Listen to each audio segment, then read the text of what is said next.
Antes de cantar algún himno, quisiera compartir algunas lecturas o pensamientos. El miércoles, Sebastián Pasalacqua nos compartía acerca de la gloria de Dios en el cuerpo, en la iglesia, en el cuerpo de Cristo. Fue un tiempo muy lindo. Les animo a tratar de participar los miércoles cuando no es posible, porque hay muchas cosas que nos hacen bien. Me quedaba una frase que compartí al final, citando a C.T. Studd, que dice más o menos así el concepto: el pecado nos debe avergonzar, pero el dudar de que la sangre de Cristo puede limpiar de todo pecado nos debe avergonzar mucho más. Más o menos ese era el concepto. Estamos viendo la gloria de Dios y hay un pasaje muy conocido por todos, Romanos 3:23, que dice: por cuanto todos pecaron, están destituidos de la gloria de Dios. Estamos privados de la gloria de Dios. Perdimos la capacidad de mostrar la imagen de Dios en el ser humano. Y pensando en estas dos cosas, venía a mi mente un pasaje que también viene desde hace un tiempo, en Hebreos capítulo 8. Les invito a leer allí. Ustedes saben que el pecado nos lleva a la necesidad del perdón. El perdón podemos verlo desde dos orígenes, por decirlo así: el perdón que origina en Dios y el perdón que origina en el ser humano. El que origina en Dios, obviamente Dios no tiene nada de qué ser perdonado, Él es perfecto, Él no tiene pecado y Él es el único que puede dar perdón sin necesidad de pedirlo. Pero el perdón que origina en Dios tiene a su vez como dos características o dos tipos. Uno, el que nosotros recibimos cuando conocimos a Cristo. Es el perdón que nos cambia de posición, de delincuente frente a un juez a hijo frente a un padre. Es el perdón que recibimos cuando creímos, cuando confesamos nuestros pecados, ¿no? Hebreos 3:19 nos habla de arrepentidos y convertidos para que sean borrados vuestros pecados. Ahí pasamos a ser hijos. Pero a su vez necesitamos el perdón diario de Dios, y ahí está el segundo, digamos, el perdón que restaura a la comunión con Dios, que nos vuelve a poner en armonía con Él. Cada vez que pecamos necesitamos confesar nuestros pecados. 1 Juan 1:8, si confesamos nuestros pecados, Él es fiel y justo para perdonarnos y limpiarnos de toda maldad. Y también está el perdón que origina en nosotros, decíamos, ¿verdad? Nosotros necesitamos perdonar y ser perdonados muchas veces, y la Biblia nos llama a hacer esto, ¿no? El Padre Nuestro habla de esto, de perdonar las ofensas, así como nosotros perdonamos a los que nos deben. Colosenses 3 dice: de la manera que Cristo os perdonó, así también hacedlo vosotros. Pero hay otro perdón que origina en el ser humano y que a veces no se comenta mucho y es quizás uno de los más difíciles, y es el perdón de nosotros a nosotros mismos. Por eso la frase esta que citaba de Studd, que mencionaba Sebastián: a veces el creyente duda de perdonar a sí mismo cosas que Dios le perdonó. Y esto es el problema, y esto es lo que motiva el pasaje que quería que compartamos. Hebreos capítulo 8, verso 1 dice: ahora bien, el punto principal de lo que venimos diciendo es que tenemos tal sumo sacerdote, el cual se sentó a la diestra del trono de la majestad de los cielos, ministro del santuario y de aquel verdadero tabernáculo que levantó el Señor y no el hombre. Porque todo sumo sacerdote está constituido para presentar ofrendas y sacrificios, por lo cual es necesario que también éste tenga algo que ofrecer. Así que si estuviese sobre la tierra, ni siquiera sería sacerdote, habiendo aún sacerdotes que presentan las ofrendas según la ley. Esto en el tiempo en que aún el templo existía, ¿verdad? Los cuales sirven a lo que es figura y sombra de las cosas celestiales, como se le advirtió a Moisés cuando iba a erigir el tabernáculo, diciéndole: mira, haz conforme a todas las cosas, conforme al modelo que se te mostró en el monte.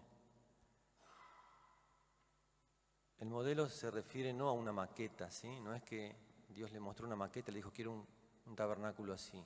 Él vio el mismo tabernáculo, él vio el cielo mismo, el verdadero. Y entonces Moisés es el que hizo la maqueta, por decirlo de alguna forma. Pero ahora, tanto mejor ministerio es el suyo, cuanto es mediador de un mejor pacto, establecido sobre mejores promesas. Hebreos tiene como tema esto, ¿sí? Cristo es superior a Moisés, la gracia es superior a la ley, el nuevo pacto es superior al antiguo pacto, y muestra la superioridad de todas estas cosas. Porque si aquel, verso 7, primero hubiera sido sin defecto, ciertamente no hubiera procurado lugar para el segundo. Porque reprendiéndolos, dice: he aquí vienen días, dice el Señor, en que estableceré con la casa de Israel y con la casa de Judá un nuevo pacto. No como el pacto que hice con sus padres el día que los tomé de la mano para sacarlos de la tierra de Egipto, porque ellos no permanecieron en mi pacto. Y yo me desentendí de ellos, dice el Señor, por lo cual este es el pacto que haré con la casa de Israel. Después de aquellos días, dice el Señor, pondré mis leyes en la mente de ellos, y sobre su corazón las escribiré, y seré a ellos por Dios, y ellos serán a mí por pueblo. Y ninguno enseñará a su prójimo diciendo: conoce al Señor, porque todos me conocerán, desde el menor hasta el mayor de ellos, porque seré propicio a sus injusticias, y nunca más me acordaré de sus pecados y de sus iniquidades. Al decir nuevo pacto, ha dado por viejo al primero, y lo que se pone por viejo y se envejece está próximo a desaparecer. Hebreos 10:17 vuelve a citar esto. Dice: y nunca más me acordaré de sus pecados y transgresiones, pues donde hay remisión de estos no hay más ofrenda por el pecado. Está citando a Jeremías 31 en adelante. Y quiero que pongamos énfasis en esto de nunca más me acordaré. Habla de nuevo pacto, y ahí la palabra nuevo no es uno que no se utilizó, que está nuevo porque recién se fabricó como si fuese un auto nuevo de la misma serie, sino nuevo en una nueva especie, en una nueva, un nuevo género de cosas. Es kainos la palabra, ¿sí? Nuevo en una misma serie sería neos, pero esto es otra palabra que usa para decir es algo totalmente distinto, es nuevo, es un nuevo pacto. Y cuando habla de viejo también no habla de algo que puede estar viejo pero útil y en buen estado, sino algo que ya está para desaparecer, ya no sirve. Y Dios hace este nuevo pacto. Y ya no hace falta un sacrificio de un carnero que se repite año a año, sino que hace un único sacrificio, el verdadero Cordero de Dios que quita el pecado del mundo. Y por eso dice: pondré mis leyes en sus corazones, en su mente las escribiré. El antiguo pacto decía: haz esto y vas a vivir. El nuevo pacto dice: Cristo lo hizo. Cree solamente y vivirás. Y este nuevo pacto que Dios hizo con nosotros establece esto que vemos acá. Hablábamos recién de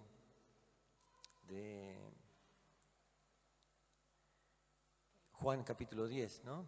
Mis ovejas oyen mi voz, yo las conozco, me siguen, no perecerán jamás. Nadie las arrebatará de mi mano. Mi Padre que me las dio es mayor que todos, nadie las puede arrebatar de la mano de mi Padre. Y pensaba también en el asiento de estos absolutos de Dios. Jamás perecerán, nadie las arrebatará.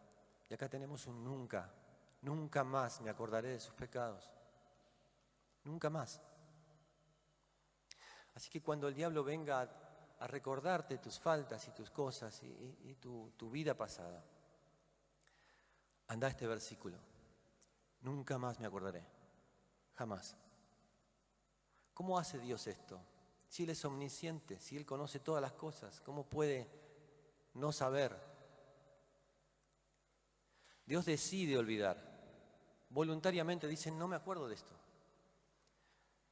Cada vez que la justicia de Dios viene a reclamar la deuda que tenemos, ¿sí? Y trae a su memoria los pecados pasados de Sergio, la misma justicia de Dios mira al propiciatorio, ve al Señor pagando por nosotros, nos ve a nosotros escondidos en Cristo, como dice Colosenses 3, y dice, no hay deuda, no hay nada, nunca más me acordaré. Y esto es absolutamente gratis, esto es lo maravilloso. Romanos 3:24 dice después, 3:23 dijimos, por cuanto todos pecaron, gracias, mi mente ya. Están destituidos de la gloria de Dios, privados de la gloria de Dios. Y luego dice, siendo justificados gratuitamente por su gracia, mediante la redención que es en Cristo Jesús. Ese gratuitamente es la misma palabra que se usa cuando en el Evangelio el Señor dice, sin causa me aborrecieron. ¿Sí? Me odian sin tener motivo, sin base alguna. Esto es para nosotros, es gratuitamente porque nosotros no tenemos ninguna base, no hay ningún motivo nosotros. Pero Cristo lo hizo posible. Dios ve el sacrificio de su Hijo y dice no hay deuda, nunca más me voy a acordar. Sin duda esto no significa licencia para hacer lo que uno quiere. Nuestras obras van a ser juzgadas. 1 Corintios 5 habla de que cada uno dará cuenta, ¿no? de sus obras. El tribunal de Cristo, la obra de cada uno será probada por el fuego. Pero ahí habla de las obras. Los pecados, Dios ya los olvidó. Dios ya los olvida. Así que, estando bajo este nuevo pacto, habiendo conocido al Señor, teniendo el perdón para ser hijos, el perdón que nos restaura la comunión, la capacidad de perdonar a otros como nosotros necesitamos ser perdonados, tenemos también la posibilidad de perdonarnos a nosotros por esta promesa del Señor. Nunca más me acordaré de sus pecados, y tenemos la posibilidad de volver a reflejar la gloria de Dios que habíamos perdido, que estaba destituida de nuestras vidas. Demos gloria al Señor con nuestra alabanza, con nuestra oración, con nuestro pensamiento, con nuestro canto hoy, porque Él hizo posible todo esto por la obra de su Hijo. Que Dios nos bendiga.